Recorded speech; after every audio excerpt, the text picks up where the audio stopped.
kita akan belajar tentang Anggaran Pendapatan dan Belanja Negara atau APBN. Ini adalah topik yang penting karena APBN adalah bagaimana pemerintah merencanakan dan menggunakan uangnya. Jadi, apa itu APBN? APBN adalah rencana keuangan tahunan pemerintah yang disetujui oleh Dewan Perwakilan Rakyat atau DPR. Ada dua bagian utama dalam APBN, yaitu pendapatan negara dan belanja negara.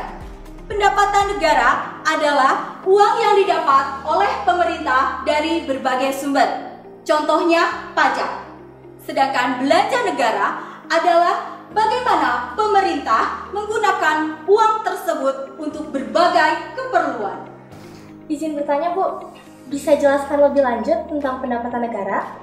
Tentu, Dewi. Pendapatan negara terdiri dari pajak yang dibayar oleh masyarakat, seperti pajak kendaraan dan pajak perusahaan. Selain itu, ada juga pendapatan dari sumber lain, seperti hasil kekayaan negara, misalnya dari penjualan barang milik negara. Mari kita lihat komponen dari belanja negara. Belanja negara dibagi menjadi dua, di antaranya belanja untuk pemerintah pusat dan untuk daerah. Pemerintah pusat mengeluarkan uang untuk program-program seperti pendidikan dan kesehatan. Sementara belanja daerah digunakan untuk pembangunan infrastruktur dan layanan lokal. Izin bertanya, Bu, apa yang terjadi jika pendapatan ini tidak cukup untuk semua belanja? Itu pertanyaan yang bagus, Ali. Jika pendapatan tidak cukup, disebut defisit anggaran. Pemerintah mungkin harus meminjam uang untuk menutupi kekurangan tersebut. Seperti jika kamu kekurangan uang saku dan meminjam pada teman, tetapi pinjaman itu harus dikelola dengan baik agar tidak menambah beban. Setelah disetujui, pemerintah melaksanakan anggaran dan melaporkan penggunaan dana kepada publik. Bu, bisa kasih contoh penggunaan APBN dalam kehidupan sehari-hari? Tentu, Siti. Misalnya, jika APBN mengalokasikan dana untuk membangun sekolah baru, dana tersebut digunakan untuk membeli material bangunan, membayar tenaga kerja, dan membuat fasilitas yang dibutuhkan. Jadi, APBN sangat berpengaruh pada pembangunan dan peningkatan fasilitas umum. Sekarang, mari kita diskusikan bagaimana menurut kalian, mengapa penting bagi pemerintah untuk merencanakan anggaran dengan baik? Penting, Bu, agar dana digunakan secara efisien. Agar tidak ada pemborosan, Bu. Agar semua kebutuhan masyarakat terpenuhi, Bu. Benar sekali. Merencanakan anggaran dengan baik, maka pemerintah bisa memastikan bahwa uang digunakan secara efektif untuk kepentingan masyarakat. Nah, itu pembelajaran kita tentang APBN hari ini. Semoga kalian lebih paham bagaimana pemerintah mengelola dan menggunakan uang negara. Terima kasih sudah belajar hari ini. Sampai jumpa pada pembelajaran berikutnya. Hai guys, selamat sore. Makasih ya udah datang. Sama Jo.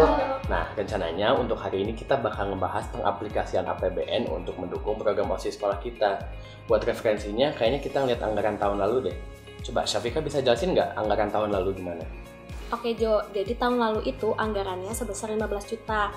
Jadi tahun ini juga kita mau menerapin sebesar 15 juta. Dana ini juga bisa kita buat untuk berbagai program OSIS seperti ekstrakurikuler dan event-event sekolah. Izin lihat dong, Cia. Boleh. Jadi berapa alokasi setiap program yang kita rencanakan?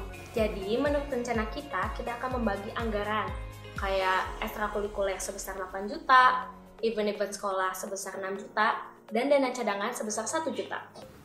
Untuk kegiatan ekstrakurikuler, apa saja yang akan kita rencanakan? Untuk kegiatan ekstrakurikuler, kayaknya kita bakal ngadain beberapa pelatihan dan workshop seperti pelatihan kepemimpinan, seni, dan juga olahraga. Dan juga kayaknya kita harus beli beberapa peralatan untuk ekskul yang membutuhkan. Untuk event sekolah, apakah sudah ditentukan acara apa saja yang akan dilaksanakan? Kita udah ngerencanain beberapa acara, Jal, seperti hari jadi sekolah, festival seni, dan juga perlombaan olahraga antar kelas. Dan juga kayaknya kita bakal ngadain untuk acara sosial seperti bazar amal. Kalau kita alokasikan 6 juta untuk event-event, gimana kalau ada kebutuhan yang mendesak? Nah, untuk itu kita udah menyiapkan dana cadangan sebesar 1 juta rupiah. Kalau misalnya ada kebutuhan mendadak atau terdesak, kita bisa menggunakan dana tersebut. Itu rencana yang bagus. Apakah ada hal lain yang harus kita pertimbangkan? Kayaknya semua udah terencana dengan baik deh. Tapi kita harus pastiin bahwa semua laporan dan pertanggungjawaban itu harus dilakukan secara transparan. Syafiqah bisa tolong siapin untuk laporan berkala. Oke Jo, aku akan membuat laporan bulanan untuk memantau penggunaan anggaran dan memastikan semuanya berjalan sesuai rencana. Oke, kalau kayak gitu, kita udah punya rencana yang jelas dan terperinci. Akhirnya kita bisa menerapkan program APBN di program OSIS kita. Ayo kita mulai dengan langkah pertama dan pastiin semua program kita lancar. Amin. Terima kasih teman-teman. Sama-sama.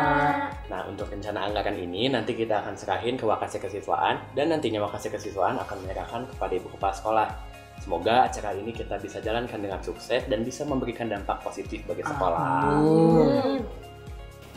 Mari kita kawal APBN 2025. Remaja paham APBN.